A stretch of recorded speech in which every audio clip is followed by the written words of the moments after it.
Hey everyone, this is Southern Fried Chad again with Dubbing with Hat, an Aeon who puts out top tier SPX 6900 content.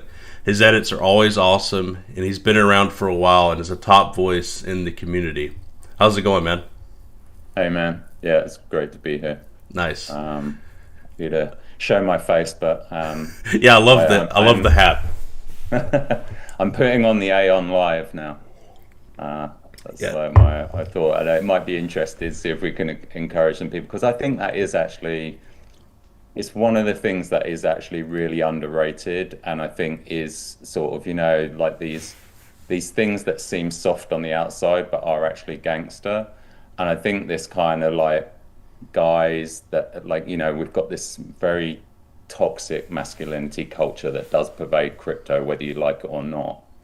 And I do think that that is one of the many things that helps SPX filter out the bad actors. yeah, So I'm happy to have it. Like, I'm secure enough in myself and my manhood to have a girl as a PFP and even put on a silly hat, basically. And I think you yeah, can see that with a lot of the other people that are in the community.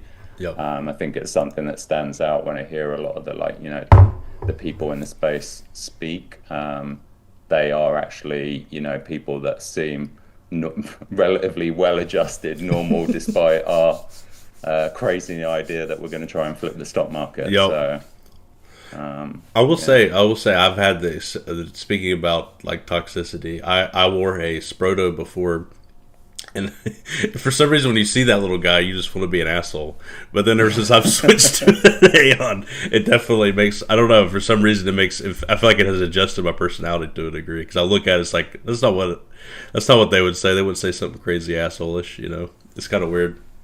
Yeah, I mean, it's another thing more generally, isn't it? It's so interesting how community values and things that are like mimetically coded in the community end up kind of playing out. I remember this post a while back where somebody was looking at the charts basically and said the charts like were that like kind of mimetic kind of like schizo. The Bitcoin chart is completely schizo and all Yep. over the place. The Giga chart just goes like up in a straight line, and the one with no chart kind of like doesn't conform to any sort of regular TA or Yeah. analysis, right? Yeah. But that's one thing that I think, yeah, like a lot of communities, I think actually underrate like just how powerful words and memetics are in how they shape the community over time and their behavior over time. Oh, yeah. I And it's, 100% it's agree. it's something that's so important. And I think one of the reasons why I'm so bullish on SPX generally, but actually the first coin in a very long time that I've actually told people outside of my very like inner circle of like crypto people that already get this stuff. Like Yeah. really since Bitcoin and Ethereum in many ways. And it is because I feel confident in the values of the community in a way that I simply don't with other coins. Yeah. Yeah, no, yeah, I agree. Well, that kind of leads me to my question. Can you go a bit into your background with crypto generally? So I became aware of BTC actually very early. I think it was like 2011. I was trying to like kind of get like a real handle on it because I worked in tech for a long time up until about 2017, 18. And I remember seeing discussions of it on Hacker News. I don't know whether you know what Hacker News is, but Hacker News is this kind of like forum where all of like Silicon Valley kind of like tech nerds hang out. Gotcha. Y Combinator, and it actually was the precursor of Reddit actually because of Sam Altman and the guys that like built Reddit. They basically took Hacker News and turned it into a more general purpose social media Gotcha. platform. Gotcha. So I had this awareness of it, and actually, like one of my colleagues at the time actually like got in on it at, I think a few dollars basically. I think he bought at 8. It ran up to 32. Gox got hacked as it normally does. Like literally, the market went to zero briefly on the actual exchange. He got out, but that left an imprint on me in terms of like I need to investigate this a little bit further. And then I think it was, I'm not sure of the timer, and I was going to look at the charts to have a look, but I noticed it coming back. It made new all-time highs. It broke $32 was a previous all-time high. And that's when I kind like not long after that, my journey began. So I was quite early to Bitcoin. Yeah. But one thing that I was kind of thinking that like this discussion is like, in some ways, intuitively, I really knew what I was getting into, in that there was something very unique here. I intuitively got that there was something very important about Yeah. it. Yeah. But at the same time, it was so nascent. Like putting in any sum of money like was just so crazy, right? Right. And Yeah. I did put in some money, but Sure. obviously I wish I put in and DCA'd like I'm DCAing every day into like SPX now. Sure. And when it started to become, something interesting in time, you're always faced with that question. It's like, yeah, but I already have this amount. Like I can't possibly like be throwing more money into something that's still, the bear market of like 2014, 15. I like Yeah. can't tell you. Like I mean, it's like nothing that's happened in previous cycles. People really did think that It this was is it. dead.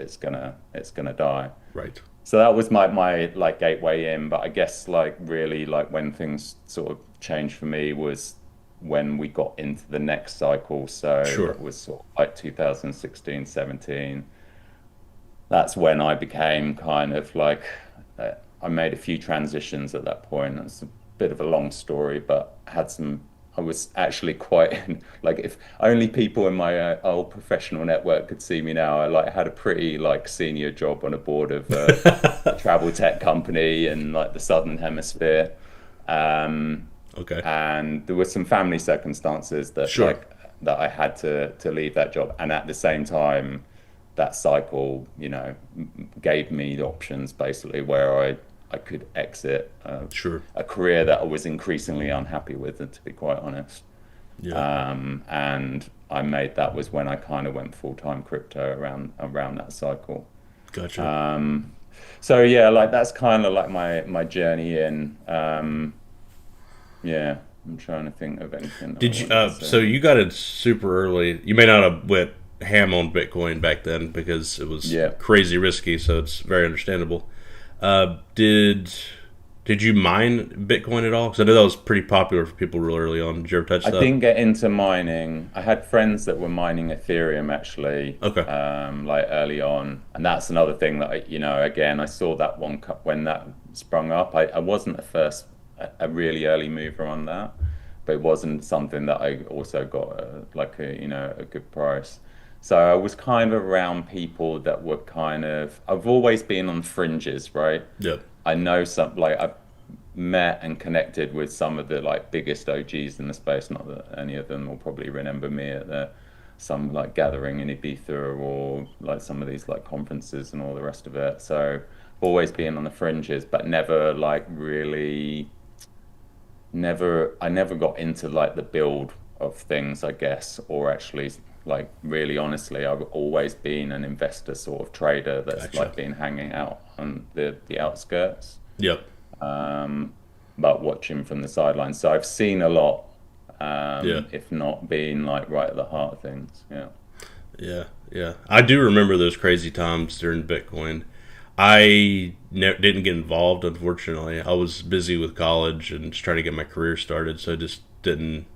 I thought it was very interesting. I was working on my master's in economics at the time, so I thought it was a very interesting idea. I kind of like, I love the idea of, Bitcoin being money and this, like, I was kind of a libertarian. I still am, pretty much. So I Yeah. love that idea. I just thought there's no way, basically. Yeah, like that now actually it's something that you just sort of triggered that I wanted to say is like in those early days, like you know, the financial crisis like totally radicalized me in a lot of ways. Like I always was anti-TradFi, like I spent my whole tech career avoiding working in any finance like companies or contracts. I used to be freelance on a lot of stuff because I knew like my friend described like working at certain companies as the soul crusher or the hell ship, and I knew it was not for me, and I never wanted to be involved in that. Then when the GFC happened, then I really like, became quite radicalized against like basically the financial system because I couldn't believe like how they bailed everybody out. Yeah, it was So crazy. Yeah. also interestingly, like when I was just getting into Bitcoin was when Occupy was running, Occupy Wall Street, and there Yep. was also like quite a protest movement in London at the time. So Gotcha. some of the early meetups that I went to in London had like people that were, I can't remember the name of this guy who was quite famous in the Bitcoin community, like literally like coming from the Occupy, like around the like Bank of England and coming down to like present a talk. So I always, that like I probably, if you describe my politics, it's probably pretty difficult to pin me down. Being like being around the Occupy movement at the time, and seeing people come from Occupy to literally give talks about Bitcoin. Yeah. And yeah, so like my leanings have always been very anti-establishment in like nature. I just instinctively think that power should be decentralized as much as possible into the hands of the people. And it's not that I necessarily believe in small government. I just don't trust too much power centered in any one individual organization, whatever you want to call it, right? Yeah. Yeah. Absolute power corrupts absolutely. Like there's just no way around that. Right. Yeah. No, I So agree. Yeah, local governance is preferable, which is decentralized more in nature. So yeah, I like to joke that I now like I sit in the alt no man's land spectrum because I've fallen out with many of my friends who would definitely lean towards calling themselves progressive. I don't think they would ever use the term as woke.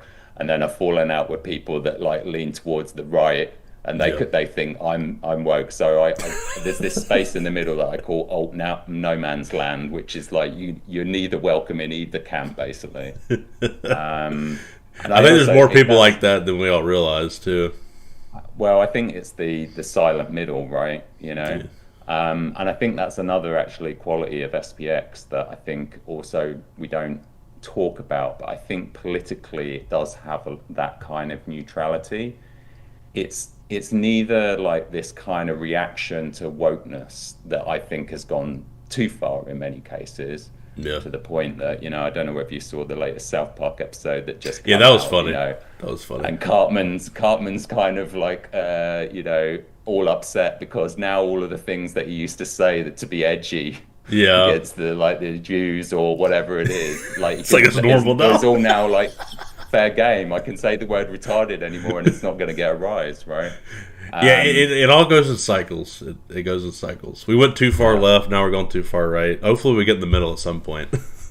Yeah, so it's another thing that I really do appreciate about SPX in this, like, being kind, it's gangster, Yeah. and it does have this empathy. And I feel like I can see as well, like from the people that are in the community, I think there is quite uh,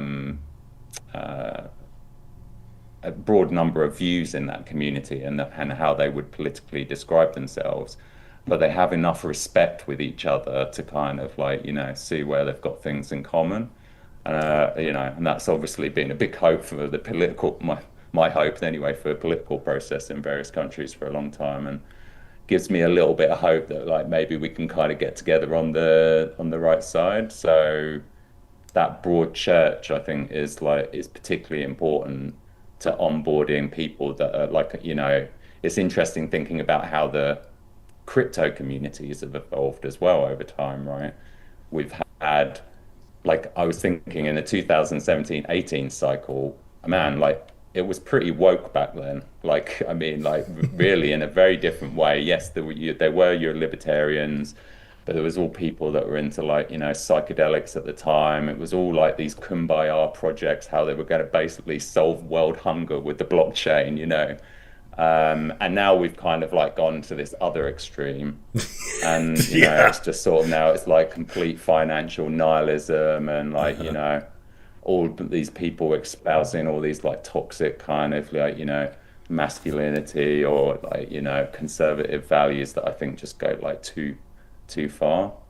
So again, it's nice to see us like find a place where like, everyone can belong on some level and we don't, and it doesn't seem that we seem to have those kind of arguments as well within the community. It's Yeah. just like a lot of kindness and empathy for everybody. And I think, that's mega important. Well, I think the discourse generally puts you into a camp. So when you want to speak on it, you kind of take on those values of that camp. You know what I mean? Yeah, So then that's what makes it seem like there's just two teams clashing. But in yeah, reality, we're all kind of closer than we realize. Some people are extreme, but on both sides. Where I think most people are closer in the middle than they realize. And I think SPX and possibly other communities as well can bring people together in that way. yeah. I think, ultimately, I think, it's been spoken about quite a bit, like how we have such a strong filter to keep the good people, like attract good people into the community and keep the sort of bad actors out. And because of that, if you kind of like feel like people are here for the right reasons, you can find it in your heart a lot more easily just to sort of like we may not see eye to eye on everything, right? Yeah, But exactly. you actually give people the benefit of the doubt. You actually like say that they're here with like good intentions and it's not just sort of like, pitting one side against the other. Exactly. Yeah, 'cause I've seen Aeon say things I disagree with when it comes to politics. They may speak about it sometimes. I just if I don't disagree with, it, I just ignore it. But I don't like get mad at them or something. It's just Yeah. stupid. So yeah, Yeah. it does bring us Yeah. together in a lot of ways. Yeah. So that's when did you get into coins and like how did you? I guess what led you to them? I mean, there's a few different things, I like the previous cycle in many ways I like really fumbled on a number of levels if I'm honest. Like I really didn't get the NFT thing early on. Like I can remember like looking at CryptoPunks at like, 5 ETH and just sort of like, one of my friends like, you should definitely buy some of these. Like I think it's going to be big. And I was like, really 5 ETH or like a CryptoPunk? Obviously those could have been good buys. But I think that was like my gateway into seeing like crypto as a possible sort of like cultural, social phenomena than just a like, financial one.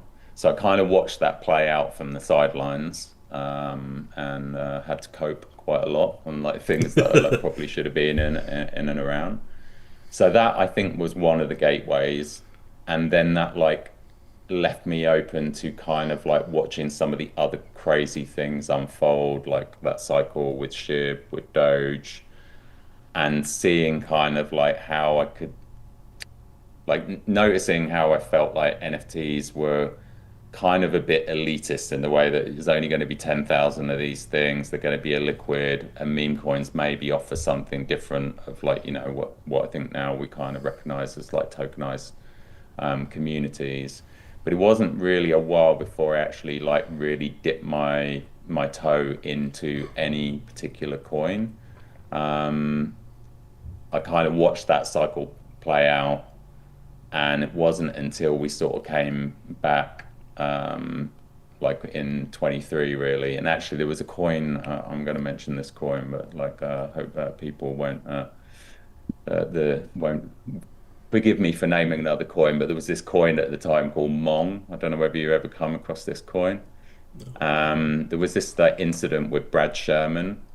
The I think he's the senator, right, in the US, and he made some like really anti-crypto comments. And anyway, Oh, okay, gotcha.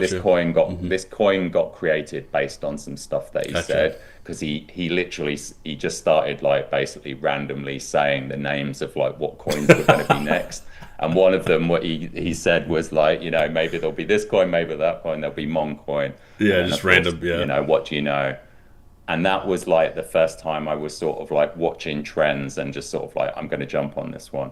But actually, in many ways, it was a lot of things that then showed me like how these things could go badly wrong. yeah, Because I'm not even going to give this the particular coal that became associated with it my breath and say his name. But he really absolutely robbed the community, was a very bad leader. it was all badly wrong. There was, like, it was everything really in many ways. There was like a nice, good-natured core of like holders, and then like all these horrible Yeah. extractors and terrible people around it. Yeah. So that was like my first taste, and I kind of, I didn't really make much money in that. I made some money out of their NFTs, but that was like really like what I saw, where all the things that you want to avoid in a Yeah. coin, but also like how something like could potentially like go viral and form a community around. And then it took later in this cycle, actually, like it was watching. First of all, I was around NFTs actually this cycle a little bit, mainly on I don't know if you know the Say chain had like quite a little like Yeah. mini Yeah. NFT season, and there was people in and around that world, and some of the people like Blunts who I was following, like I followed for a long time as a Blunts. Yeah. trader. Yeah. And that was when I kind of got the whiff bug. There was some like bleed over from those communities. I ended Interesting. up somehow managing to get into like one of the like group chats for whiff like quite early on, and I made like quite a big bet on that community. So that was Nice. like really when I really became a meme coiner, Sure. was through whiff. Um, which was it was also an interesting experience. And I really like at one point in that community thought this can be the next Doge. Yeah. Like I really did think it had that kind of level of potential. It did have like, and I've still got a lot of love for some of the people in that community. Hmm. But unfortunately, there are people that, again, I watched like as like certain members of that community got greedy. Hmm. I don't think Ansem ended up being like the main character that you really need to hold a community together. So he ended up being as much of a weakness as a strength in the end. Oh yeah.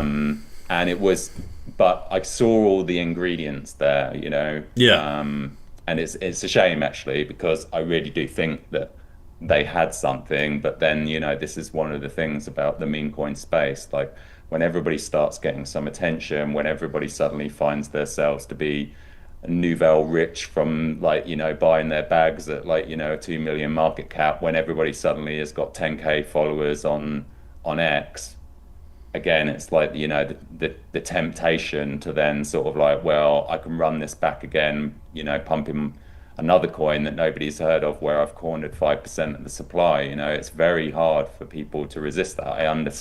I understand it, I understand it's human nature. But again, this is like one of the things that as I've gone on this journey, this cycle with memes, I've become more and more sensitive around who are the really good actors in the space, and what communities really have the culture to actually resist that, Yeah. and what communities actually have a bigger mission than like just being the next runner, hitting 100 million market cap, a billion market cap. Yeah. Yeah, Yeah. so that was kind of like really my journey into like as an investor in meme coins. But also I guess like that probably, I don't know, maybe we want to get into this now. Also what came out of engaging with Whiff was that was when I made my journey as an investor into being a content creator as well. And that was Yeah. No, sort of that's like that's also exactly where changed I was going to things. go to. So yeah, do you want to Yeah. describe how you got there? Yeah, so like, like I said, like my background, I was like a hardcore engineer in my early career, and then like, more on the sort of business side of businesses. And I was never a creative, like have some, let's say, creative hobbies. Like I used to DJ a bit and make some very bad electronic music. But would never have considered myself sort of like the creator that I'm maybe known for now in certain circles, right, Sure. in the meme coin space. And it was just purely out of frustration because I had these ideas for content coming through. I'd done I'd done my like JPEGs, and I know enough to be dangerous on like on Photoshop or GIMP or like some of the apps that we all use to create some pictures. But I really like loved some of the video content that I was seeing. So I don't know whether you remember. I haven't seen him on my timeline for a while, but Kicks, and he's done a couple of amazing videos. He did an absolutely brilliant one for Whiff that like went completely viral. I might have seen it. I just don't remember the name. Yeah, and he also did one for Mini like later on. Anyway, so I had this idea, like I was seeing the AI technology come along. It's like we can actually do better than just like put, you know, lame subtitles across the top of videos, and you know what was sort of like standard like previous cycle. We've got 11 labs, we've got things that where we can clone voices, and I just had this idea of like I don't know whether you've seen this one, but I did a rip off of the opening scene of Train Spotting, basically.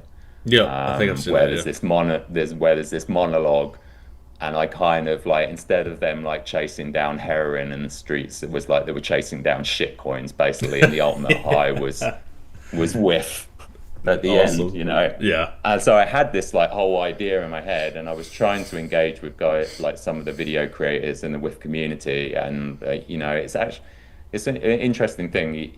You you think that there's lots of people out there doing these kind of things, but actually, like, people don't have time to do your ideas very often, and they're busy people. It's actually hard to get things done sometimes when you've got an idea that you're really passionate about. So Right. at some point, I just sort of like went, I would really love to do this. Like, fuck it. Like, I've got Yeah. I had a copy of Final Cut Pro on my computer. I was like, let's see if I can like figure this out. And actually, it ended up being easier than I expected. And I think one of the things that I've actually posted about, and this is like something that I'd really like, you know, encourage everybody in SPX or any meme coin communities, is it is amazing how much you can get ChatGTP to walk you through on how to do things in any piece of software now, you know? Yeah. And so surprisingly, I found myself like, you know, it's a little bit rough around the edges, this first video, but it still holds up pretty well, you know? Yeah. And yeah, I made it happen, and it came out really well. Like, I mean, I do think my music production background gave me a little bit of a leg up, because a lot of the way that you sort of like edit videos and the controls and the automation, it's very similar to like what you would do in music software. But you know, I had to like learn everything from scratch as well with a lot of the tooling. So that was the driver, you know. I really just wanted to make this video. I thought it would be cool, I thought it would be funny. Yeah. And it's also probably an interesting thing in terms of, this is something that I think is also super critical about any community, any coin that's going to have a chance of like really making it into the stratosphere. It has to inspire people. You know, it has to make people just want to do things off their own back. Yeah. And I think that's something I see this happen in many communities, but again, SPX is as a coin that there's so many people that never made a video before, never made a piece of content before, never made a video before, but they all want to contribute. And I think it's very important to have a very big decentralized depth and breadth of creators, you know, of all types of content. Like meme coins live and die by that. Yep. And it's no good to have it all super concentrated into like one person or one individual or just the team. Yep. It's like one of there's a few coins that I have like a lot of, let's say, respect for, but I don't think are good investments. Like one was, you remember this, did you ever see the Stanley Cup? Yeah. The Stanley Cup No, yeah, I memes? remember that one. Yeah, they had good stuff. And like man. those guys make amazing content. They made like really brilliant videos, but how does the rest of the community engage with that? They just end up as being the consumers again, right? And they're just waiting for the next video to drop. I think there has to be this participatory element for a coin to like really like end up with this kind of like organic growth where, you know, somebody inspires another person to inspire another person. Otherwise, it just becomes another form of like consumption. And I think that's one thing that most people are trying to like find an outlet or get away from in some way, you know.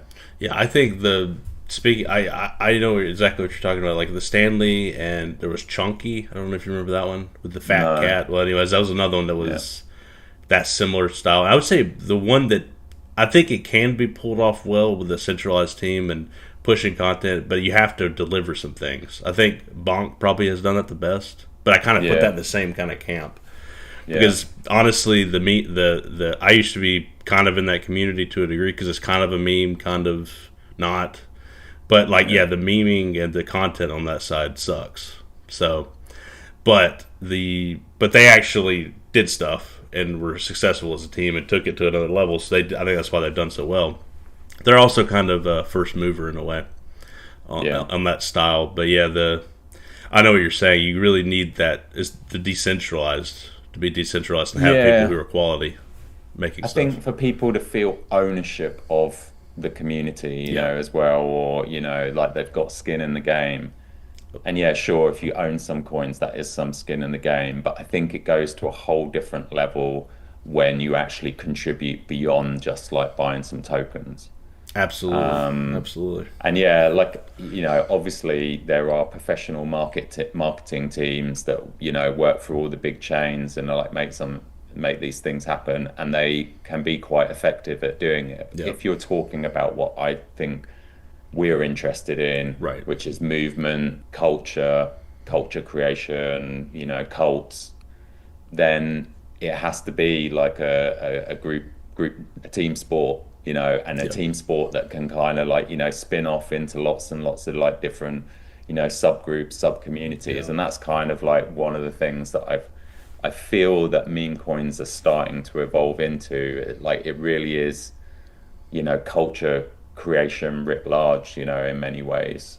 And it yeah. needs to like have all these different branches to it. I was very super passionate about electronic music, right? That's like kind of like one of my big things I'm still into. Now, what I loved about electronic music was all the different scenes that were all Gotcha. like localized in different places, right? Like you could go to a certain like suburb in Paris or like, Berlin or places in where there were certain artists that were like, day in, day out creating their particular like unique con contribution to their scene.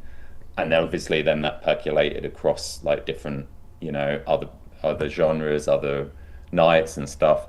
You need those kind of like little like incubators of culture that are gonna like, keep sprouting new seeds, new ideas. If it's just like all in one place, then I don't see how that can like grow or sustain in the Right. long term, and again, I made a post about this actually just recently.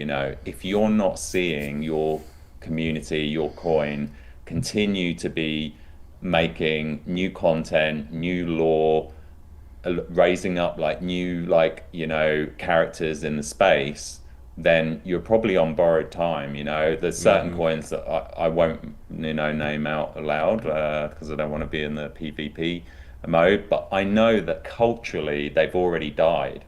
The Yeah, price just doesn't reflect that yet, yeah, and there are other ones that are continuing to like, do stuff and make stuff happen. Again, it's another reason that I think you can definitely argue that the SPX culture has never been stronger. The oh community's yeah, never been bigger.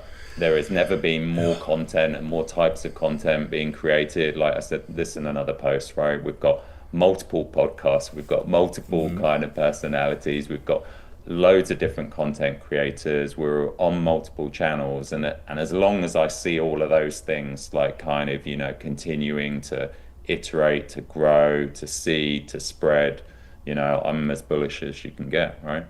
Yeah, yeah, I agree. I mean, it's crazy. I remember that kind of leads me to the next question, and I'll go into what I was Hmm. going to say after I ask you Hmm. this. So, Hmm. when did you get involved in SPX? Like, what was the time frame there? So it was when everything went on a big run, September time, 24. Gotcha. Uh-huh. I'd kind of like been aware of Murad and posting a lot of stuff of what he thought about memes and a lot of his kind of like what was becoming his thesis. And his list, was already kind of, it was already popping up, and he was like pointing out a lot of on-chain metrics and Yeah. stuff. But the funny thing is like I mean, you probably go and find them on my timeline. I don't think I've like deleted them, but there was quite a few times that was like openly critical. It was like, dude, like you're not calling out like some of the communities that I know that are going on. I don't see Whiff in your list when you're like saying things like Popcat and Yeah.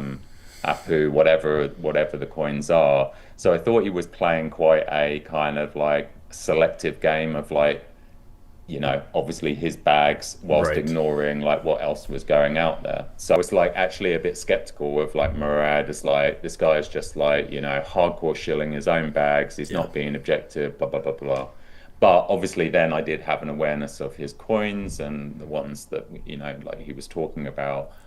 And I started to see SPX make a move. Like, actually, I came in really as a trader because one of like, if I have to say like how I've played this cycle and quite successfully, I haven't been getting into coins normally when they're in the sub 10 million market cap. I've been looking for coins that have established themselves in some way, maybe like pulled back a bit, but are like clearly not going away. Like that was Whiff. Like, I got in at the like 120 million like market cap.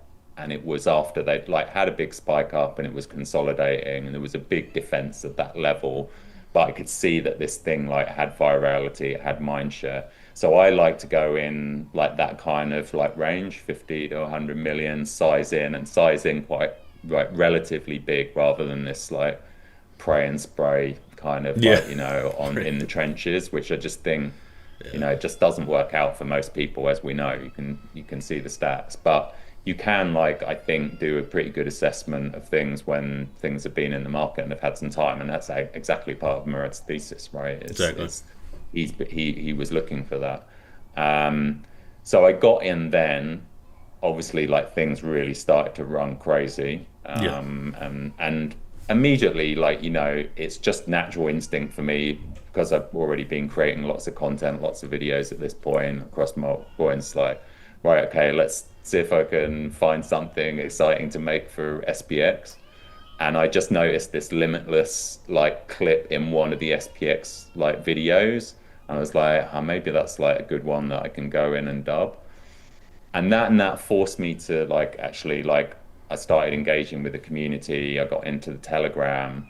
And like one of my like early discoveries was like, I was like, guys, I'd love to make some video for you guys. Like maybe you've seen some of the stuff that I've done with in other communities. And I've had some like big some of my videos. I was very fortunate actually. Maybe we'll talk about that in a minute, for them to actually get a number of views because so many people make good content and actually they don't get the visibility that they should. Like, actually pisses me off a lot of the time, but I've had a lot of good fortune in that regard. Anyway, I came across hypes like what it calls it the hyperdrive Yeah. Yeah. Yeah. that Yeah. you All can that get stuff. Yeah. access to, right? And all the assets, and like somebody had actually gone and like gone through and like pulled out all the like little bits of like footage, clips, all the memes. And I was like, finally, like this was something I was often in other communities saying, Yes. guys, where are you putting everything?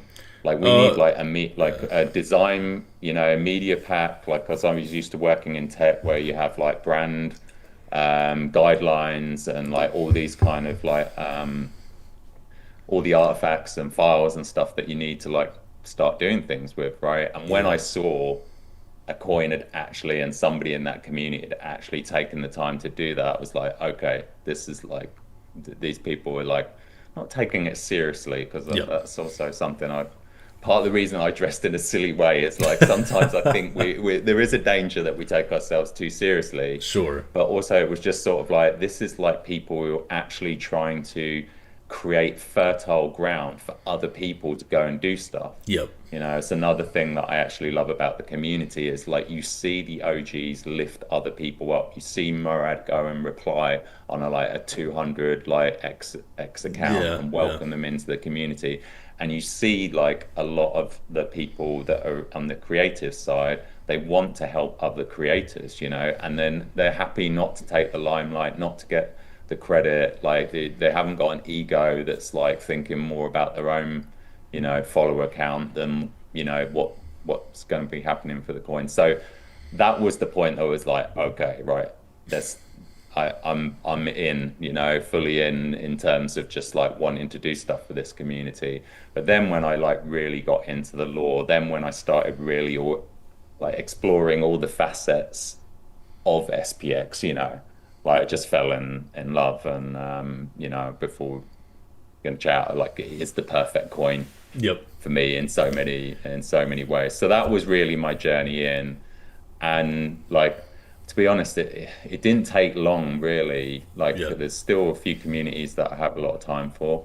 Sure. But I've just increasingly become more and more of a maxi, not because I don't want to see other coins succeed. Of Far course. from it, actually. I would love to see more SPX like coins in terms of the way that they organize, the way that their values are, the way that they like lift others up. It's just that unfortunately, I just don't see many out there. There are a few. We know, some of the ones on Murad's list, which Yep. obviously would be like probably top of people's minds, but yeah, that's why it's sort of like it's just, every time I start looking at things and just sort of evaluating my port, and It's it's like, nah. like, Yeah. no. Yeah. Yeah. Yeah. I've got some bags that I'm just dragging around. I don't know why I do, but I do have some of those. But I have a rule now, like because I still like, as a percentage of my port, like I probably play with like 1 or 2% sure. in still in some stuff, right? And I have a rule that like anything that goes like south, like the rule is that I have to immediately convert whatever's left in that bag into SPX. That's a good rule. Yeah, I honestly have done a lot of cleanup, and I've kept the things that I feel loyal to, and that's about it. Everything else that I was Yeah, like speculating on is gone. So any of the things I feel loyal to, I'll keep a little bit of that, but I don't promote anything else except for SPX now because it's like kind of what you were saying. It's like with the organization of all those video assets and all that stuff. I noticed that too, and I was like, "Oh my god, yeah, that would have been great in this community or that community." And but the thing is, when you start doing stuff for a community, it felt like it was just you doing it. Do you know what I yeah, mean? You didn't feel yeah, supported because not everybody had no, the same vision as you did. In SPX, it feels like people are going to support you, number one, and they're going to, even if they're going to see, at least somebody, at least several people will see the value in what you're doing, yeah, and they'll support you and want it to succeed. That's a big differentiator for me. yeah. And that's another thing, like, it's organic as well in that Yeah. sense, right? So, I mean, we haven't talked about this yet, but I like my professional background actually, like when I was in sort of like, the later stages of my career was a lot about organizational design and like basically like making organizations more decentralized, flatter management structures, putting the power into the hands of the workers, like getting rid of like middle management. Like I did a lot of like what they in the tech world they call like agile or lean like transformation Gotcha. stuff. So that's a big sort of passion of mine. But Yeah. so when I saw like a lot of the way that like the DAO space is an absolute like kind of disaster zone because you've got all these people that like actually have no understanding of like actually how to run decentralized bottom up like organizations, come in with some kind of like mentality of a startup, and then they have like basically decision by committee with 1 million people with their own tokens like voting on every like thing that goes through the DAO. And it's never going to work. But this is, and I know other people have talked about this with you already. You actually see this like natural organic self-organization like happening in the SPX community that like actually is what I always like hope DAOs could be in many ways if they were like designed in the right way to let stuff like actually start bubbling up from the bottom up Absolutely. to the top. So that is like also so refreshing because I've worked with lots of different organizations over the year, like in my more professional life, and Yeah. like having to try and establish these kind of like values, which takes a lot of basically people getting their egos out of the way, surrendering control, servant leadership, where they're actually like supporting others, taking their own initiative, own responsibility, but then also having that kind of like you said, recognized by others. So yeah, I mean, it's another thing that I kind of love. I mean, it's funny how I see. So you see so much kind of like FUD on the timeline about SPX, and then that is Yeah. like literally the opposite, right? It's all bots, it's astroturf. There's nothing organic here. All the suppliers being cornered, blah blah blah blah blah, and it's like it's actually like the opposite. And I Yeah. think it's like really sad that like a lot of CT are like actually missing out on that experience about Yeah. like being part of something like that. And it's one of the things that I really love and I rate and I appreciate like so many people in the community because of their like contributions in that way. Yeah. Yeah, I think in your observation about the like this is like actually a DAO kind of thing. I've heard from Ifty say something similar because he was involved in a DAO that went south, didn't go well, and he Yeah. said this is like a true iteration of Aeon Reborn said that as well. So that seems to be a common observation. I think it's definitely true. This is the Yeah. true incarnation of what that's trying to be. Yeah, it's something like maybe we can talk about a bit later, like kind of where I see SPX going. But I am curious as to whether like we'll always remain as flat and as unstructured and just a token that with zero utility. I can Yeah, see like there are future possibilities where we begin to like kind of like find a little bit of like structure to like organize ourselves. But I think what's great is, one of the things that you want to do normally when you kind of try and design these things is you want to experiment and find out what works first, right? yeah, Before you start formalizing all the processes and all the structure and the way things work, right? right. And already we have like so many good examples of the community of like people, getting together and self-organizing in the Oh ways that yeah, you want them so to. many things. Have you seen that Um, Earth project that somebody put no. together? Oh no, yeah, the Earth where Yeah, I where thought that was France was awesome. like dominating things. Yeah, that's amazing. And just so many like little random things that are popping up. Somebody put Yeah, like a few people put together a YouTube channel to try to showcase clips, yeah, and yeah. it's just cool. And I remember when the our main account got taken down. I was like, oh god, that sucks. But I'm actually Mm. glad it did. I think it's a good thing. In the end, I like that actually. We still have the Yeah, I Aeon think account, but we really don't have a main account. It's I think it's actually good long term as yeah. well. I think we're going to end up if you really think this is going to be a multi-cycle thing, and I actually do, wholeheartedly believe that at this point, and I Oh do yeah. think that we are witnessing the kind of birth of a new kind of asset class, yeah, pure belief assets, whatever you want to call it. Yeah. Um, I do think that they're going to be um, what's a good analogy? I was going to say like a hydra, but like fractal in That's a nature, good. Yeah. basically. Fractal in nature in their structure and self-organizing. There isn't going to be one center point. Yeah.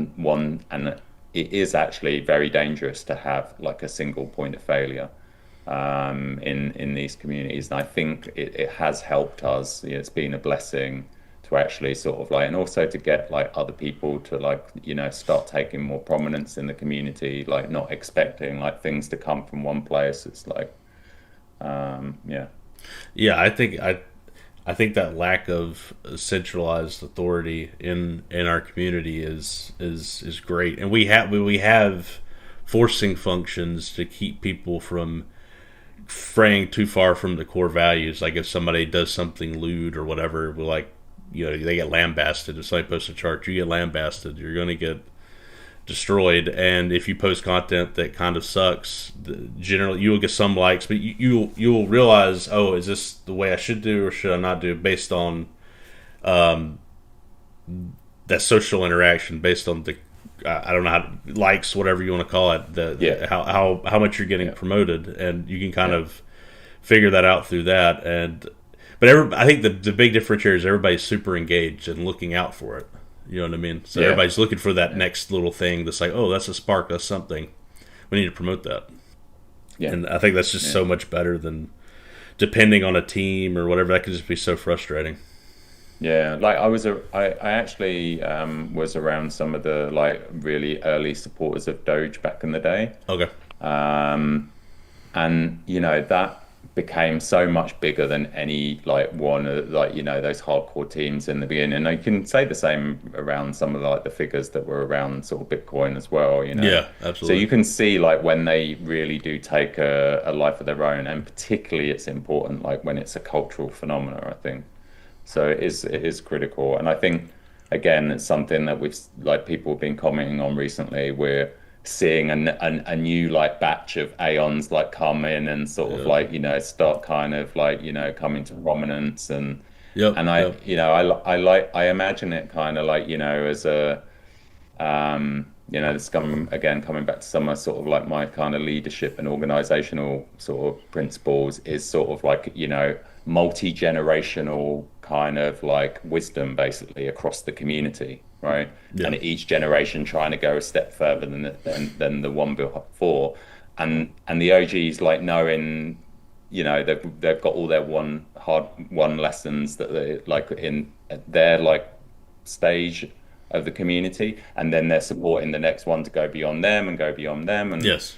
it's like again it's super powerful, and important. And in a lot of communities that I've been a part of, actually you end up kind of you feeling like you're going the other way. There's less and less of the OGs. It's more and more of a small like core of community that's still stuck around. So many people have sort of left and gone on to move on to other things. So Yeah. Yeah. It's just it's growing. It's the where we're at now in terms of price, which well, I guess it's technically a high right now, but we were roughly at that level in January or whatever date it was, yeah, and the fundamentals, if you want to call it fundamentals, is like yeah, 10x from then. You know what I mean? Like it's yeah, so much. We didn't have any of the TikTok really. There was a few people on TikTok, but it was basically dead. Instagram, I don't think that was really anything, and yeah, there were no long form at all. It's just crazy the difference, and it just bubbles up quickly. yeah. Um, Yeah, sorry, I go ahead. think it's like, sorry, I was going to say, I think it's also something that I wanted to like mention is what I'm also seeing, I think is like super critical is that we're actually onboarding people that aren't like necessarily CT native. I hate even using the term normies because obviously they're people that have been around crypto, they know what crypto is. But that's the thing that I think is going to like make the biggest difference, is those kind of people that like haven't participated in any community before, Hmm. are kind of like setting up X accounts for the first time, like TikTok accounts for the first time. Hmm. I mean, this is like, for things to go as crazy as what I've witnessed in previous cycles, like Shiv and Doge, that is like essential. And actually, it makes me very bullish as well to know that that's happening before SPX really becomes a consensus trade in what I would call CT. It Oh yeah. needs to be the other way around.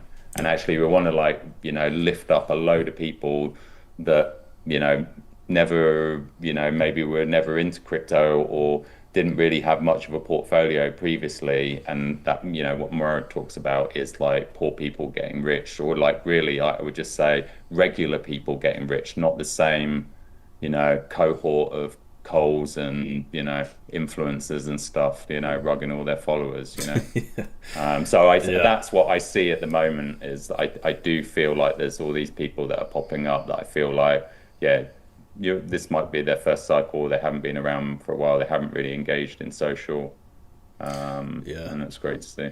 Yeah. And I'm on Instagram, and I have people who have followed me for posting. I just posted about SPX, and people you would be like, there's that you would never think were into crypto at all. Just like family guys would just it was not. I have a family too, but just very normal looking Instagram accounts, and it's crazy how much I know we're having a bigger impact than we can even realize if you're posting on TikTok and Instagram specifically. But What I yeah. realized recently though is that actually quite a number of people in my like, my friends and family had seen my TikTok videos. even though I thought I'd created this account anonymously, but if you've used a phone number that's got any association with any other people that you know and your friends and family, be aware that they are going to see your videos. It's not just going to be crypto people that see it. So Right. I already think that whether we realize it or not, in fact, I shared an exchange with Carol about this exact phenomenon. We are already sharing with actually like people in our social circles in a way that is outside of CT. Yeah. And that was something I was thinking on as well before we came in. Like SPX is the first coin that I actually feel a big enough sense of pride to actually like be okay with that. Yeah. Because I think with a lot of like things that I've been involved with before, I know that they've got the potential to make money. I know that they've got the potential to pump. I know that they're funny, right? Like Yeah. there's Yeah. something like, childishly funny about a particular meme. But Yeah. can I actually like get up there and say to my friends and family, invest in this thing? No, like I would be like very nervous about putting my name against it. I've always offered the most conservative advice to like friends and family when it comes to crypto, like put 80% in Bitcoin, Yeah. maybe 10 or 15 in ETH, and then like, like probably like Raoul Pal's kind of advice, right? Yeah. Yeah. Yeah. Yeah. Um, I think that's a good. I mean, that's good for people who have no idea about any of it. So. yeah. So this is like one of the things that is kind of an interesting like shift for me personally, and I think you can see it in a lot of people that are in our community that have been around for a while, and a lot of them, this isn't their first rodeo. They are actually engaging in a way. It's almost like, I think I don't know if it was on one of your pods but talking about SPX as a redemption arc and a redemption coin. I think that is like, that absolutely feels the case to me on like on so many levels. Um, so yeah, Yeah, a lot of people yeah, have come to the coin who have been rugged in the past, and specifically from that perspective, but also just they like on the when I talked to I'm Batman, the guy who almost got struck by yeah, lightning, which yeah. was I love crazy. that interview. It was great. Yeah, yeah. He mentioned he loves the fact he's telling people about it and they're making money, kind of like what you're saying, and he feels proud to share it. So Yeah. yeah. So how did you? Okay, you kind of already spoke about this, but what does S well to a degree? What does SPX 6900 mean to you?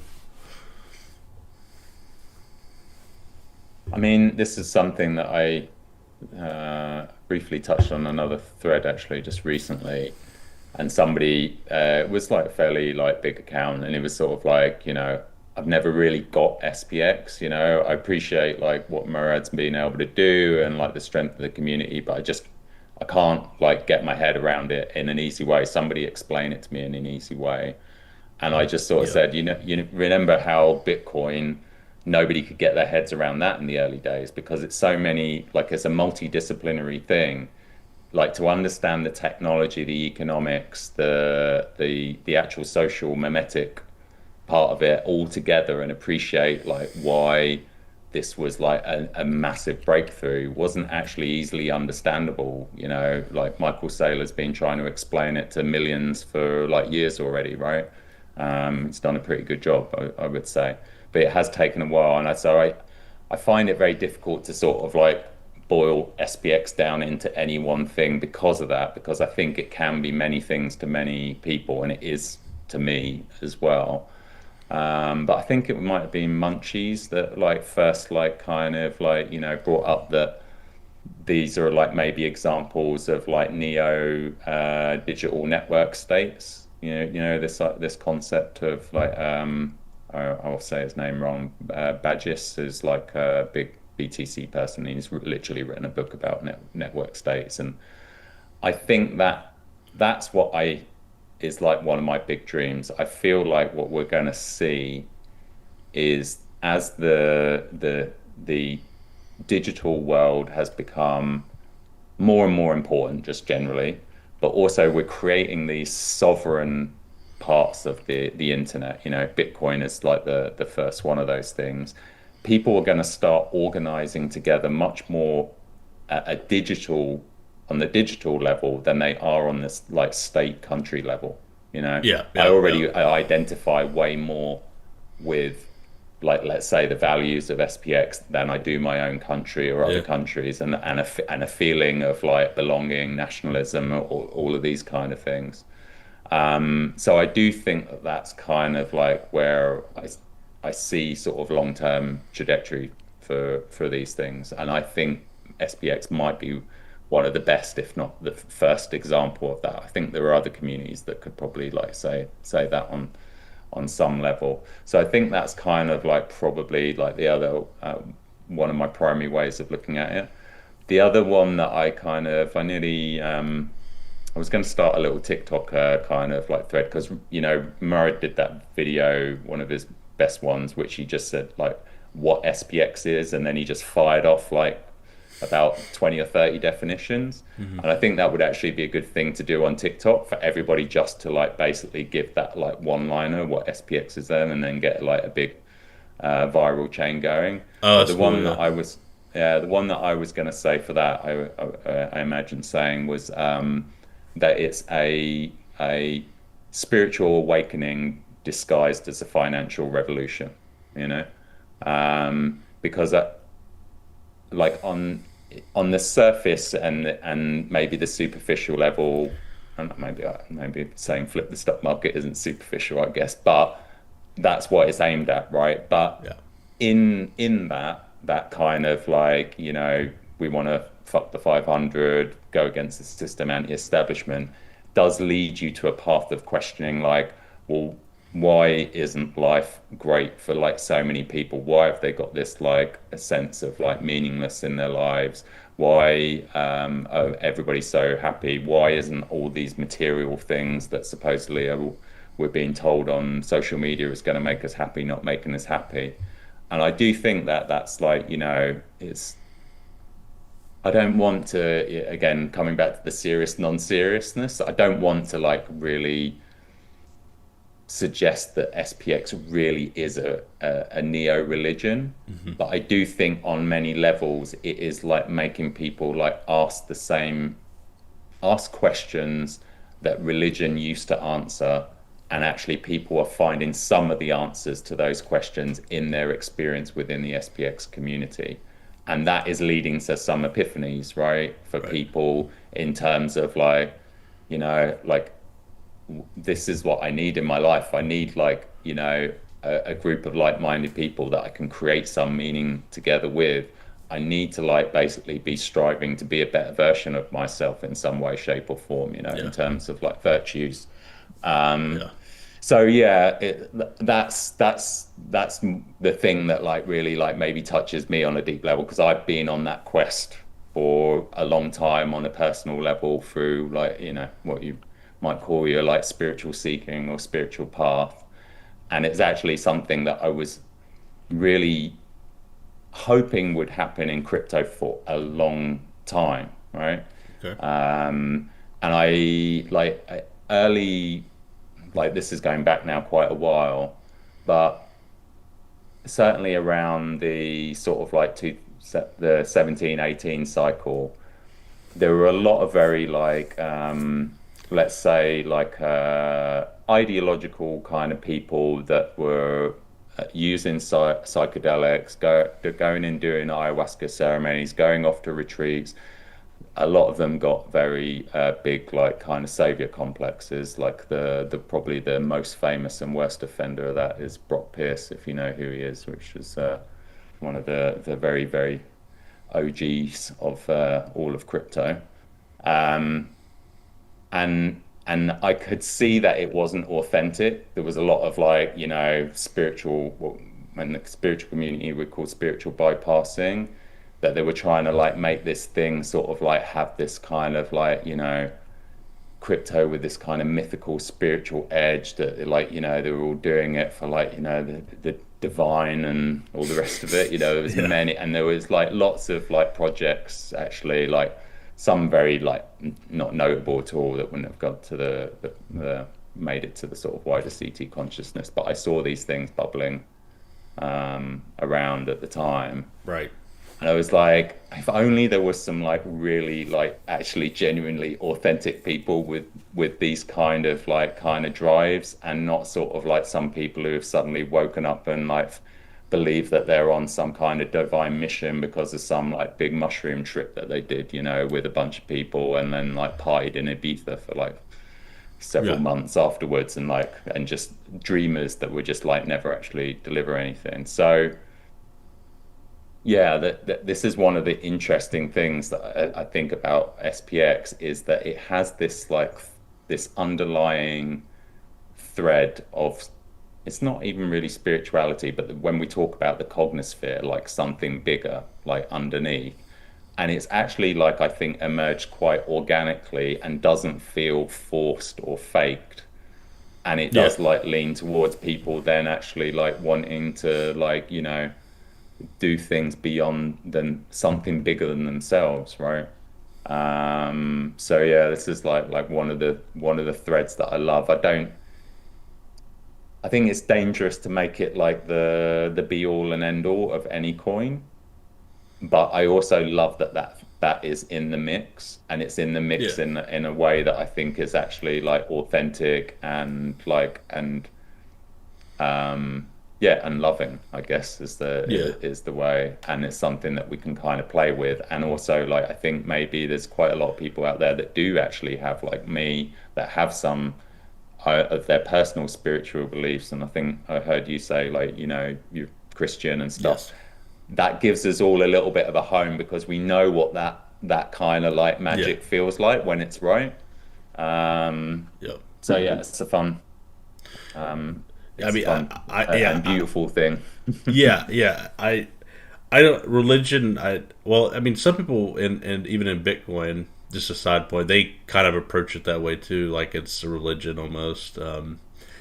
And they certainly do from a cultural perspective. I will say, the SPX community has definitely made me a better person in a lot of ways. Yeah, I feel like the way I acted on crypto Twitter before, I was kind of a douche, just getting that typical cultural, how that is. yeah, yeah, And so I think it's definitely helped me be a better person online specifically. But even outside of it, it's made me less judgmental, like more understanding of people, because you interact with people who may be wealthy, who may have nothing, and you really see sometimes if you're in a certain class, if you will, you don't see people who are lower.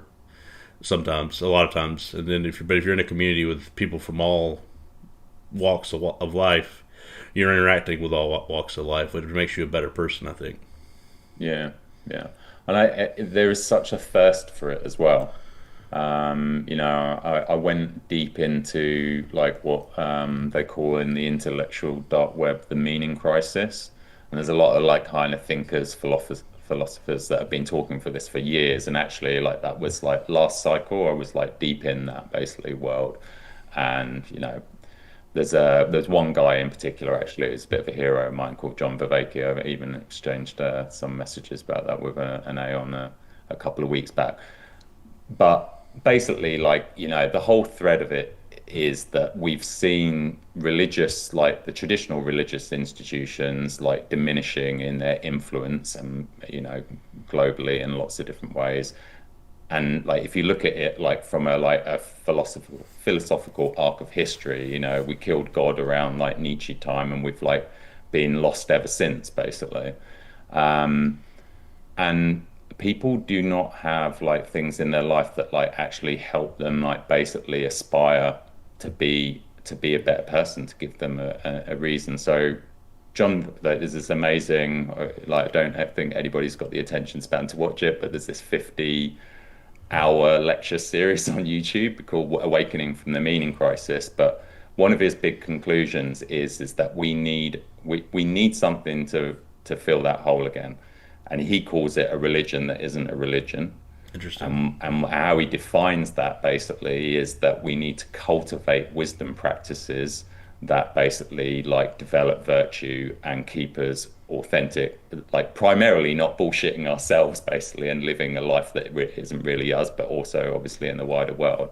And if you look at like kind of all the more general thinking in that like meaning crisis space, like basically most people have come to the same conclusion. Either they're with John Vervaeke that we need some kind of like secular, non-religious kind of version to fill the gap that religion Yeah. had, or we need to actually like reclaim our Christian or our own like religious roots from our own culture and like get back to kind of like believing that there's something bigger to all of this life and making meaning through our, you know, our faith. And that doesn't even necessarily mean that you have to like necessarily believe in God and whatever. I Right. want to make sure that this is keeping the door open for all, you know, all Absolutely. people, Yeah. whether you're atheists or not. But because thing is like this huge hole in the culture at the moment, when anything like taps into a bit of that, like SPX is doing, like people have such a thirst for it. And that's Yes. why, like, I think, I've had a couple of little private chats with Murad about this. We both agree that this like spiritual aspect, like the potential for that, and how high that can push things, how much that can spread is, I don't think anybody like really understands. And like we are starting to see, you know, for better or worse, like because I do have my sort of misgivings of like tokenizing spirituality, Yeah. right? Yeah. But I get why there's such a thirst for it, and I get why that any communities that manage, like, you know, Giga's another one. I think that like they're coming at it from a bit of a different angle, right? It's like more on the physical self-improvement side, but it is still things that are like trying to encourage people to develop character, to develop virtue, to like be a better Yeah. version of It's good. Yeah. themselves. So yeah, I mean, it's just one of the other many reasons why I'm so generally, you know, bullish on SPX and why I think this can like be a phenomena, you know. Yeah. We're And really just scratching the surface. I think some people who may not have, who may be watching this, don't have any background into SPX, they might think, "Oh, that sounds. It sounds like you're trying to put something on it just to try to pump your bags." I think some people would take it that way. Yeah, But yeah, unless you're a part of it, once you're a part of it, you do understand. I understand exactly what you're saying. yeah, So you yeah, really have to get involved, and it's hard to explain, but it's definitely a piece of the puzzle for sure. Um, yeah. so I would Yeah, encourage people I to think explore that. I think this is, you know, why um, you know, the OGs and many like say like, you know, just buy one teeny coin, Yeah. right? And experience it. That's all that we're asking. Just participate, Yep. you know, and then see how you feel about it. Because I think there's such a difference between, I mean, it's another thing that John Vervaeke talks about actually is types of knowing. You can intellectually know something and read a post on Twitter. There is something, a totally different kind of knowing when you actively participate in something, when you start creating, say, content for something, when you start interacting with other people, when you start working together as a team, and then you start to like, you know, the cognosphere starts speaking, like, you know, or these like weird little synchronicities and coincidences Yeah. happen, and you're sort of like, oh, hey, maybe there's like something more going on here, and you can only really experience it by participating.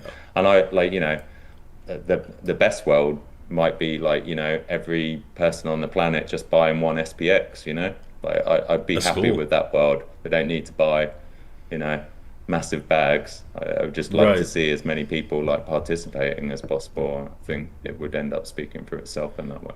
Well, it'll definitely distribute over time for sure on our Yeah. road to 69 trillion.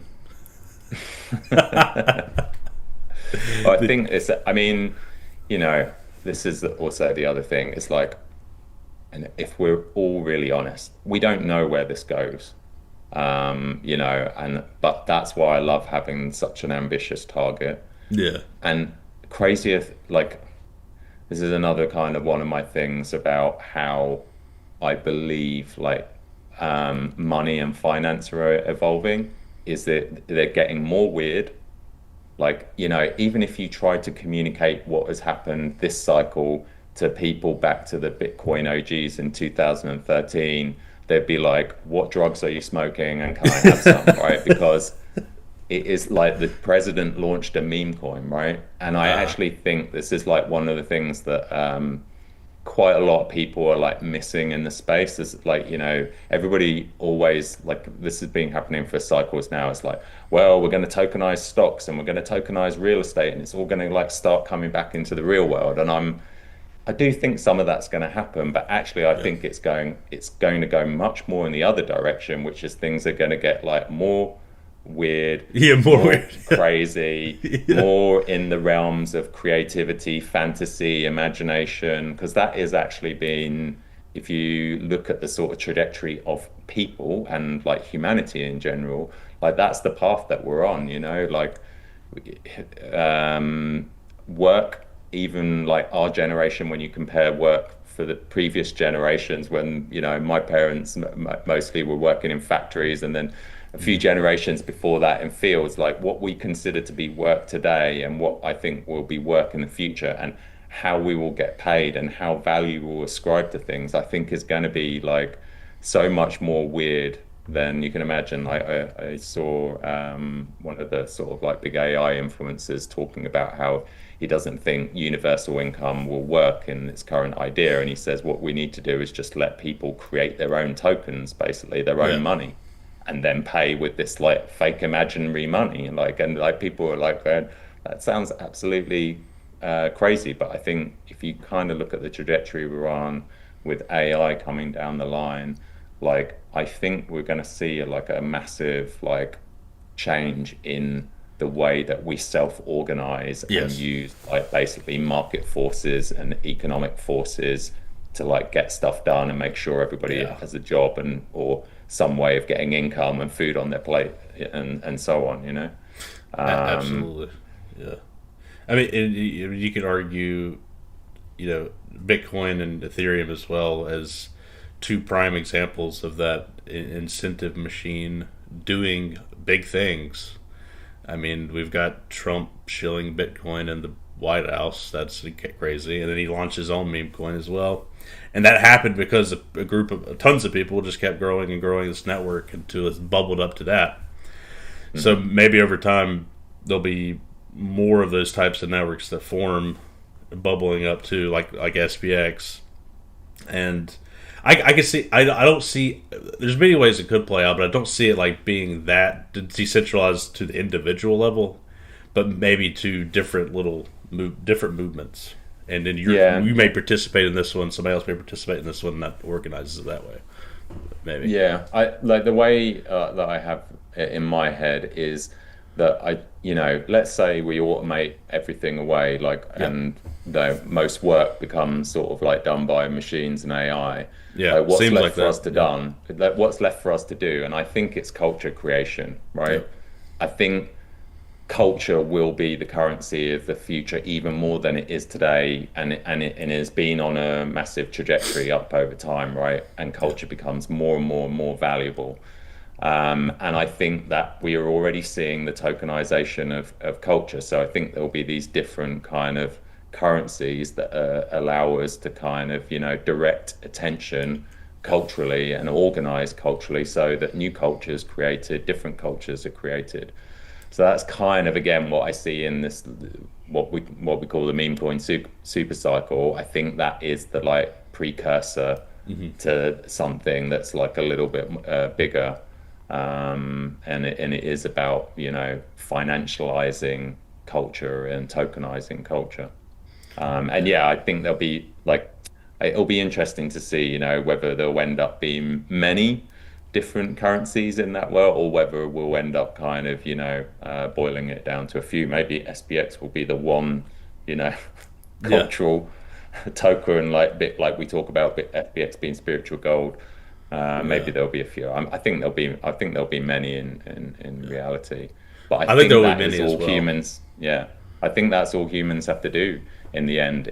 Hopefully, in the utopia sort of like view, is they have to like basically live and reflect and create meaning and culture together and like say, isn't it amazing to be alive and create all their different forms of art, and whether that's like, amazing food, amazing music, amazing art, and they'll do it assisted by AI. And And that's kind of how I see things kind of like heading towards. And that's why I think, again, this is something I think in the meme coin space people are missing, that I think tokens that are one dimensional, again, I won't, there are some obvious names that I could like just spit out now, but I won't in the interest of being PvP. I don't think that they'll have cultural depth over time, you know? And people say, well, SPX isn't really a meme, or they point that finger at like other communities as well. But what actually they have is they have a collection of lots of different ideas and memetics that give them like a lot of rich ingredients to create culture from and be able to go down like lots of different paths. And I think for the memes that will generally become multi-cycle, that's going to be an essential component. Yeah, I 100% agree with that. I do think, going back to the AI topic for a second, the other thing is with AI, I'm sure you've seen this, and everybody's probably seen this, it's the amount of AI content. I was scrolling through TikTok, I try not to actually consume it too much because it's a bit much, but I try to only look I'm at the same. It's like I've got to resist the algorithm. I've got to do my dailies, but I must resist the algorithm. All I see is AI slop mostly, and yeah, it's just crazy. Like I see 1 second, I'll see a giant monster destroying a ship or something crazy looking. The next minute, I'll see Bigfoot preaching on stage. I'm like, what the fuck am I looking at? It's entertaining, but I do see a world where we're going to bifurcate even more. At least this is how I think about it: is people who are consumers, which we already kind of are in this way, consumers and creators. It'll just be as simple as that. People who create, people who consume. It's kind of already is that way, but it's just going to get even more that way, I think. Because I think there will be a world where you could just sit there and do literally nothing always and just consume content constantly and never move, and you'll be fine. You know what I mean? Like all your food, everything you need will just be there, but you just sit there and do nothing. Like, I mean, yeah. Wall-E. Have you seen the movie Wall-E? I think it'll be like that. Yes, much. Yeah. So you could be like that, or you could be like the super ultra crazy form of a human who's figured out all the things to live as long and be super healthy and create. So you could be that version, or you could be the total opposite. So I think it's going to bifurcate even more. I think so as well, but it's always been here, right? It's like the people who watch soap operas, right, and the people who watch, you know, amazing, you know, TV like The Wire, right, and the people that like dedicate their lives to creating like, you know, true art, and the people that are just creating the slop for the masses to consume. I think that's always been there. I think in AI we're at this kind of like very nascent stage in terms of like people really getting a handle on what they can do with this stuff. Yeah. So there's a lot of experimentation. That's why there's a lot of slop, and also like the tools are going to get better. But you know, because I've been close to this now, just through like, you know, making my own content, I do think there's going to be a whole, you know, new genre of like of film and content making that's going to be AI based, right? Absolutely. And I think, you know, it won't be long before we have the first kind of like TV series that's like completely AI generated films and so on. And I think we will, because I think one of the roles that humans will always have is they will have be the tastemakers, i.e. the ones that can appreciate the art that went into coming up with a story that like touches their soul, because I think that will be one of the intractable problems with AI. I think touching people's like souls is like something that we'll never do in the way that somebody has like lived a life and then decides to make a piece of art to reflect something that's really important to them. So I don't think that that's ever going to go away. And similarly, you know, so that exchange between the consumer of art, the appreciator of art, and the creator of art is still going to be there. And Absolutely. Like we're always going to have the people that like just choose to like fucking tune out and just like, you know, consume the slop on the algo. Yeah. Have you ever seen the movie Idiocracy? Yes. Yeah. Oh my god, it's coming true, dude. There is a lot of elements of that are scarily accurate. I think The one that I kind of think about as well when I think about where AI is going is like, how far away are we away now from the holodeck, right, in Star Trek, right? Yeah. I like because all the elements are like coming together, right? We'll be able to put on the headset Hmm. or like step into the room. We'll be able to like generatively generate environments on the fly.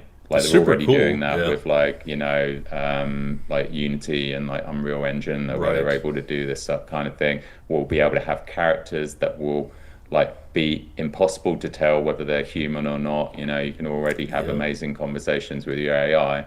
And yeah, there's going to be like, I don't know if you remember the character in Star Trek, I'm showing my age here, Next Gen, like Lieutenant Barclay, who just gets like completely addicted to that shit. Oh Um, yeah. Yeah. It's gonna I, happen. I, I just like, again, I am an optimist at heart, and I Yeah. do think that it will just be like a new thing for us all to navigate and Yeah. find out, how to like really find our inner light, our piece of our character through going through these Yeah. experiences and getting lost and even addicted is often Yeah. part of that journey, basically, to find out who we really are. Yeah. Um, I think. I think it's like, I mean, any technology is a double-edged sword. It can be used for good, it can be used for bad. So, and you can get addicted to it for sure. And I think there's going to be, for parents, there's going to be you need to really moderate that stuff for yeah, kids because they'll be addicted instantly. yeah. So that'll be important. Yeah, I mean, with all of this stuff, that's, if I have a fear, it's just, and I kind of, my career was like very much through, and I did a lot of work in media, basically, in social media in the sort of like 2000s. And my fear is like we're going to make all the same mistakes that we made with social media, and then there'll be the Netflix documentary, like what was it, The Social Dilemma, and we'll be having the AI version of that in 10 years, Hmm. basically. And it's like, how the fuck did we end up here? And it's like doing all the stupid things that we normally do I'm every opti- time with this stuff. Yeah, I mean, the Um, good thing is you're in control of your own destiny. But the bad yeah, thing is some people get very addicted and they can't control their primal urges to just consume and the dopamine, and they yeah, can't control it. yeah, It sucks, but I think it's inevitable in a way. yeah. But Yeah, and then it's really like, the too much power being in the hands of too few people, and primarily a bunch of like Silicon Valley types that do have like quite strong ideological leanings. Like, again, I'm not going to critique them, but they see the world in a particular way. Yeah, and again, and the thing that also makes me nervous is that they've all realized like this is seemingly an arms race. yeah, So oh yeah, any oh yeah, kind of sense of safety that they're like taking, like the brakes are off at the moment, like Elon Musk is literally posting like, sometimes like the existential dread of of AGI is like, unbearable, yet he's actually probably like racing ahead with XIA in the most reckless out of all the AI companies right now. It's like, fuck. yeah. Well, and he said, and he stated. I mean, he was always against it. And he said, "Oh, I realize it's going to happen regardless, so I want control of it." Pretty much is what he said. So Yeah, I want some yeah, control. So yeah.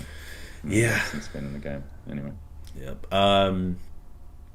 Is SPX the end game for you? Meaning, is this a token you're going to focus on for the It is foreseeable really future? hard to like think that anything is like I have thought to myself like, Bitcoin was my first and SPX might well be my last, in terms of um, something that I really participate, believe in, want to be a part of. Never say never, but what's Simon Bettman's actual name? What was his name? Giovanni. Giovanni. I love Yeah. Giovanni's live. Like, I will always be an SPX holder Yeah. in some shape or form, and Absolutely. I think that is like I can absolutely like hand on my heart and say that that's true myself. Um, yeah, and I'm kind of like, I don't know, like what I hope actually is that, and people have spoken about this, is that if SPX goes to the places that we believe they can. And, you know, I really like, I'm thinking absolute minimum is Murad's, like, you know, initial target, right? 100 billion. And I think it can go a lot more, just based on, you know, Doge previously, right? And we're in a much bigger cycle. Correct. That is going to like be a massive wealth generation event for a lot of people in the community, right? Myself included. I'll definitely have a bit of money behind me if that materializes. And I do feel like there is a lot of people that will do a lot of really good things with that money. And so my hope is that like we'll figure out a way to like self-organize around that as well. Like what can we do like with some of this money that actually like, you know, pays it back, brings some good to the world, helps support XYZ, whether it's people, whether it's causes, whatever. I don't know. I don't want to like kind of like suggest it should be X or Y. Yeah. But that's kind of like, because if you look at like previous cycles and previous communities, that's happened in all of the biggest communities, right? And they have had their people that have like rose to prominence, influence, they have clout. I love this. Kobe made this post like I don't know if it was like last year maybe, but it was kind of like, you know, he was kind of mocking sort of like the TradFi and traditional people for like not believing in crypto. And he was like, "We've got money now. You're scared?" You know. Yeah. And I love that line. And I kind of like I would love to see like that. You know, we need a new wave of like of people in the crypto space that are actually going. I hope what we're seeing actually is kind of a moral nadir in crypto right now, like that what this meme coin cycle has been in the trenches and pump fun and everything that's going, and we've hit rock bottom and we're going to start to climb out the other side. And I hope like SPX and the members of that community can be like, you know, part of like what might end up being a renaissance across the whole of crypto, you know. So, and it taps in into this idea that I had this crazy idea with, I think it came as a result of my own psychedelic experiences actually back in 2017. But cool. I had this idea of like, and I used this line once actually out on the web, like on X, of like saying that SPX is putting the angel back into angel investing.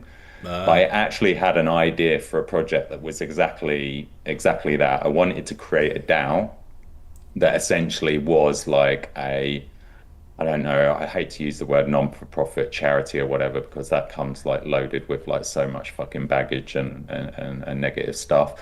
But the idea was actually like to find angels to invest in, like change people that are going to change the world in some way, shape or form with whatever it is they're doing.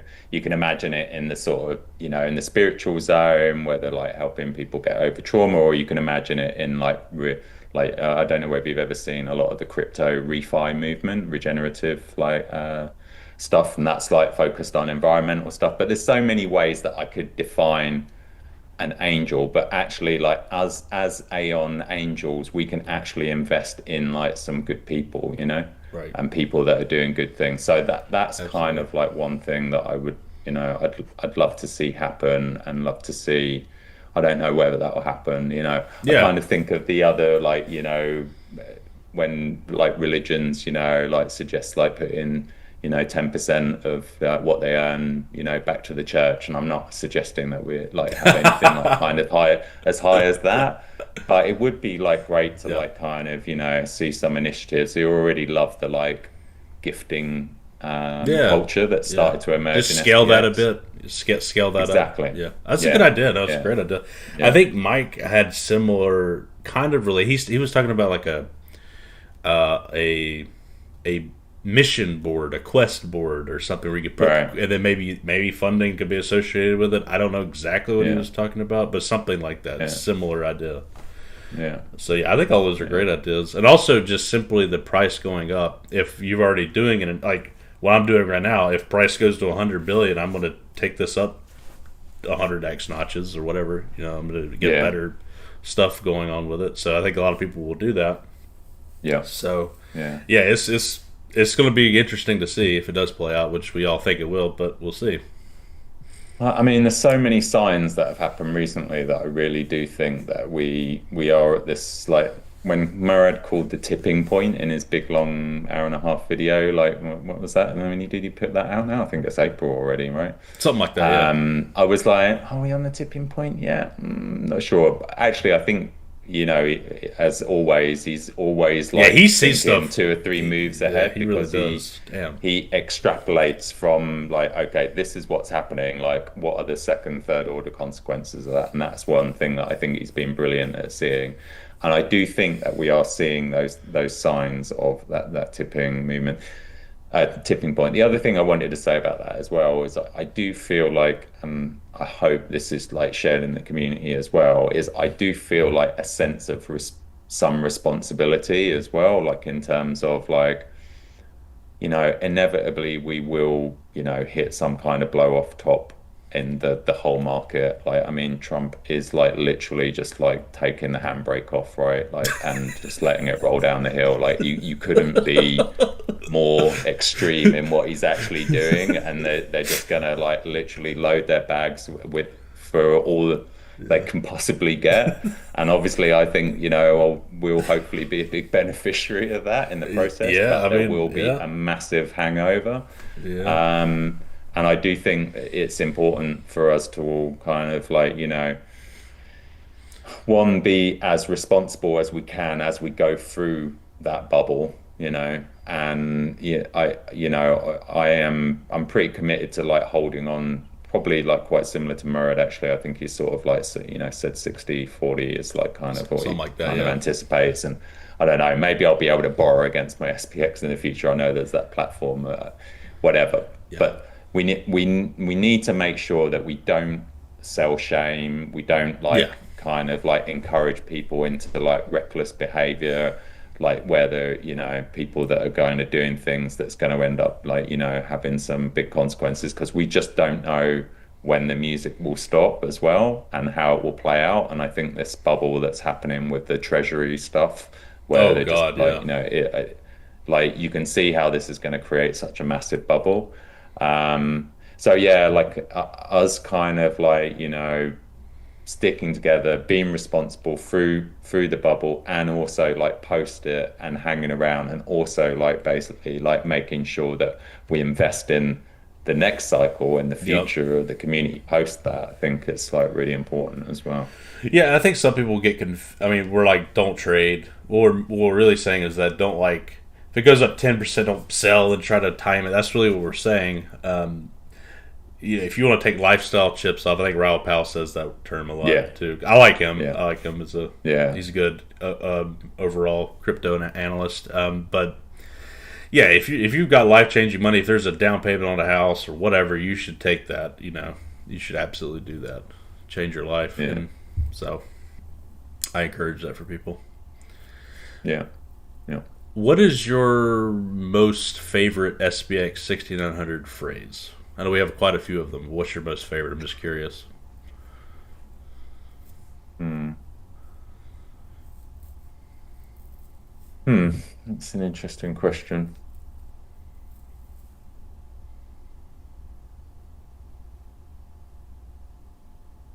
I don't know. I mean, I just like in my head, like as I'm thinking about it, I just keep thinking of stop trading and believe in something and persist forever. I know that's like pretty boring, generic answer, but again, I think that is something that like I wish I was around a little bit more in the OG stages, Sure. because what I want to like, what I'd have loved to have experienced was like how much of things just like were the values like organically iterated because of the wisdom of those OGs like in the conversation. And obviously, when Bat Rolls spat out stop trading and believe in something, somebody, and that took root, and how much of it actually was some like conscious thinking about it. Because much to the Bitcoin, now I'm talking about ticker Bitcoin communities chagrin, you can see a lot of parallels between SPX and Bitcoin in terms of like, there's a lot of similarities in the things that they replicated. What I think that community doesn't understand is the extra ingredients that were added that have like basically like created something that has gone a step further. I'll probably be getting lots of like hate posts for that. So those two things, about the that have led to the DCA culture that came off the back of that, the stock trading, the fact that like, I've said this to everybody that I've ever met and talked about crypto. I've had so many people over the years, and they come up to me and it's like, and I hate it normally because I don't like people coming up to me. Like, I don't like being known as a crypto guy. I like to keep that kind of generally like, anonymous. Yeah. But they're like, oh, I'm thinking about getting into crypto and trading. Like, how? And I was just like, dude, do you realize that basically the crypto market is the wild, wild west of like some of the smartest people on the planet that are like automating trading with like machine learning, like high frequency, that is heavily manipulated by market makers that have edges that you just can't ever understand, and like don't even, and that are even worse than like what happens in traditional finance in many ways, even though actually I think it's underestimated how bad traditional finance is in that way. Oh yeah, yeah. Trading is a mug's game. Like, I consider myself to be a pretty smart person, like, and I know that I can't beat most of the top people in this market, and you certainly can't beat what happens now in the trenches, right? Because that has just become completely a rigged game. So stock trading is like absolute rule number one in crypto. It really is. Like, invest for the long term.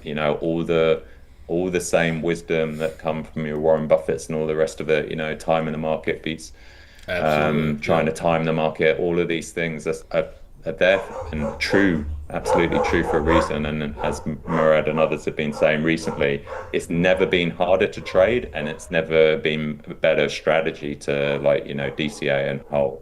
So I think those two things, it has been, and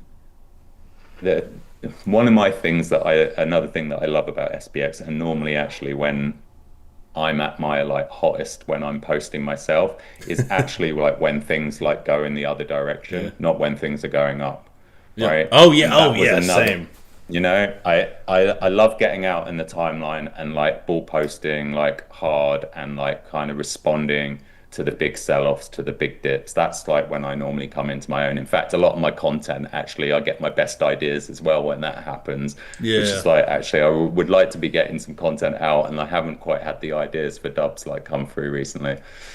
Anyway, but when I saw like just how strongly the SPX community were weathering like dips, and particularly like post like the Trump launch, like that was when I was like absolutely certain. I don't care like whether another coin's bouncing back slightly harder or whatever. It's like, this is like where I want to be. This is like the best for me, best risk reward that there is, because I know how they react when the chips are down. Yep. And again, something Murad's like and others have repeated endlessly is like, knowing that people have been through the drawdowns. So that, yeah, I think it's as simple as that, and I think that is like such a backbone of the culture now. Yeah. And it's obvious, it's simple. It's not saying anything that you haven't heard before, but there's a good reason for it. It's good. It's good to hear the ideas 100 different ways and 100 different times. Yeah. I used to, when I first started with SPX, one of the things I did was I took like so many Warren Buffett quotes and then like kind of made them SPX related. I've made so many memes that way. One of the things you said reminded me of it. I said like, it's better to buy a great meme at a fair price than a total shitter at a great price.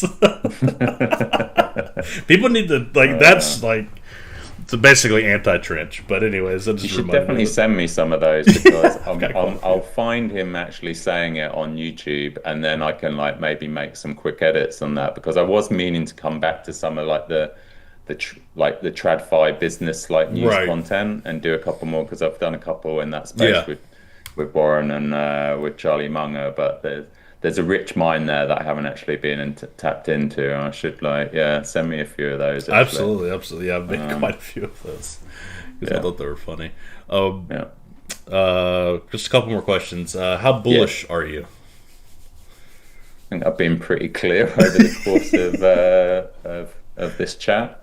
Um, this is the like it's really hard because I know like how easy it is to get carried away. I've been through enough cycles now to like know what what the euphoric like the euphorias feel like and what going the other side of that feels like as well. And you do get a bit of PTSD right from those experiences as well, and you think, oh, like we're going to change the world, new paradigm, kind of like thinking. But my intuition really is, and Murad's also been saying this recently, is that we're just about to go into the parabolic phase. Yeah. It still requires some stars aligning, right? Don't get me wrong, and there are black swans that can come along, but especially this treasury bubble thing that's starting to unfold. I mean, that's like orders of magnitude bigger than I think a retail bubble. So things could get like really, really wild. And yes, more money is going from institutions into like what are perceived now to be institutionally safe assets like BTC and ETH, but that will wash into the rest of the wider market. So I also am very sort of like yeah, I'm generally like one of these people that like I'll hope for the best, prepare for the worst, right? And I don't like kind of like, screaming from the rooftops, this is, gonna go to like blah blah blah and like just be Yeah. one of these people that is just like delusionally bullish in a way that kind of, clearly isn't somebody that's like thinking particularly rationally or straight. At the same time, it's hard not to you know be I think we're in a great position at the moment. Yeah. And one of the things that I see particularly in the last like few weeks is I've seen a lot of like people accounts that because we were ignored a lot on the timeline, Yeah. and I have one list on my X where I basically it's like it's all the CT accounts that you know and love to hate, right? It's like, I don't hold any store in what a lot of these people say, but they are better for worse, like, the people that have the voices in the space. Yeah. And I'm always watching that list to see like when some of them actually start like going, yeah, this SPX thing isn't actually going away. And I've noticed certain accounts Hmm. like saying, I have a position now. I noticed like people like giving Murad a lot more like credit where credit's due. Um, so that's another tipping point that we're on the verge of. And actually, I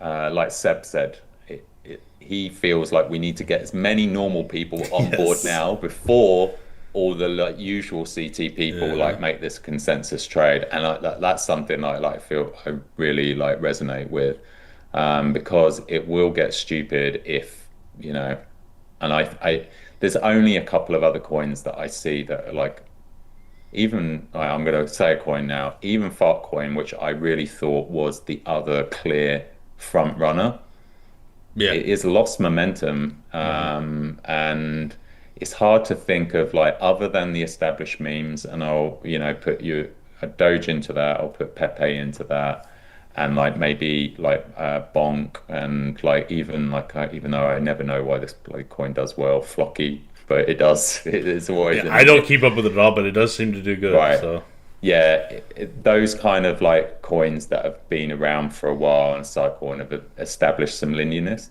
It's like it's honestly hard to think of, that there are others, don't get me wrong, like Mog, I think is like one that has got that potential. But if you look at like the performance, you look at the performance year to date, you look at like where the community is at, the like what I said before about Is it growing? Is it creating new heroes? Is it like all of those characteristics? It feels to me, and I'm obviously completely biased and married to my bags in the biggest way possible, but I really think it's the only one that like really feels like it has a shot to like basically like make a run into the top position.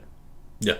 Maybe something will come along that will surprise me. Maybe the Cabal will take one of the like new runners and run it up like Uh, something crazy. Pengu, I think, has like got that kind of like vibe around it. There's yeah. obviously a lot of money and market makers, and they've got a lot of clout. But Yeah. yeah, this is it's zero or hero for me as well. You know, Yeah. with SPX in this run, I just cannot imagine switching to any of the others in any big Yeah. In shape or terms of the form. pure belief assets, that Yeah, which will separate from the Pingus and yeah, the Bonks and all that. yeah, Yeah, SPX for me is the clear winner. At least I think it yeah. will be. I totally believe that. It's just too I, multifaceted, two different ways you can approach it. yeah. The community's too strong. Yeah, there's loads of people loads of communities that I've got respect for, loads of Yep. people that are in those communities and stuff, and I can see them all trying. It's just, we like, and this will, yeah. No, I'm not going to say that. I was going to say something a little bit, bit arrogant.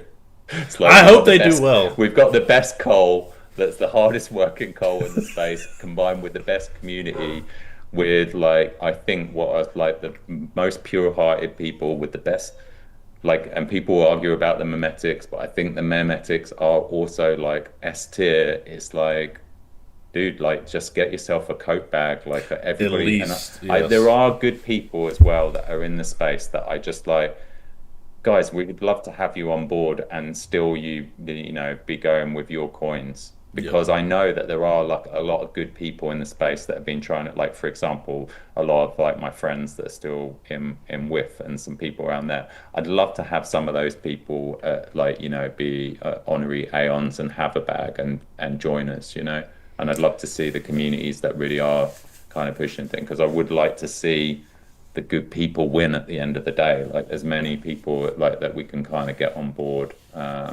So yeah, that is something maybe it's also worth like noting, is just we have to be careful with the maximalism in that sense. I Yeah. think it's important. Like I am a maxi as really as things stand, but I also like I'm never gonna like shame people for holding other coins, promoting other communities, not unless they are just blatantly trying to Derivative like crap. Yeah. vampire attack their clout which they've gained from SPX. It's like set up another account, we'll post there. Like, Yeah, you it's have to put on insane. the Yeah, it's insane Aeon when I see that and shit. Yeah. whatever. Yeah, it's obvious. Yeah, don't promote derivatives, please. If you're an Aeon, Yeah. please don't do that.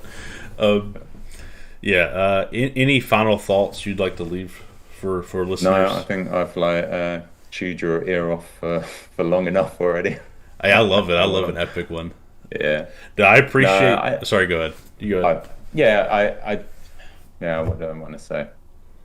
No, I'm just like, first of all, very honored that I'd even be on here. I know I've like made my contributions, but like, thank you for having me.